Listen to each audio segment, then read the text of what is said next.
My name is Wenguang Huang, and the title of my book is called The Little Red Guard. This book is about a coffin that my father made for my grandmother when she was 72. I want to use this story to give people a picture of the changes that happened in the 1970s all the way up to the present.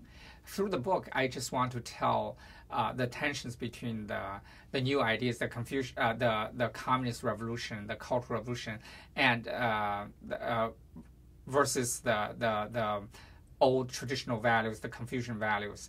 Even though people, they would, during the daytime, they would go participate in meetings and shout slogans, but deep down at the family level, things remain unchanged. For example, in this family, my family situation was when my grandma was 72 years old, she was so worried that she might die someday and she could be cremated.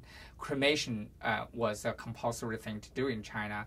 It's mandatory because there was not enough land and there was no people were not allowed to be buried afterwards. So my grandma was so worried about cremation, and she insisted my father should make a coffin and then make sure that she was buried after her death. And my father was a diehard Communist Party member, was a loyal Communist Party member, and he was put in a very difficult situation. On the one hand, he had to abide by the party's rule. On the other hand, he was bound by this filial duty and this Confucian value that you have to give your mother a proper burial. This is part of the tradition. So my father was wrestling with that. At the same time, I was a kid. I was a little red guard, as the title indicates. As a very progressive communist communistic young person. And then in school, we were shouting communist slogans to abolish old traditions, but at home we have this big coffin in our house my father made for them. So it was a constant struggle. And then during China's economic changes, the reform periods, well, we were still struggling with this coffin, and it had a huge impact on our family.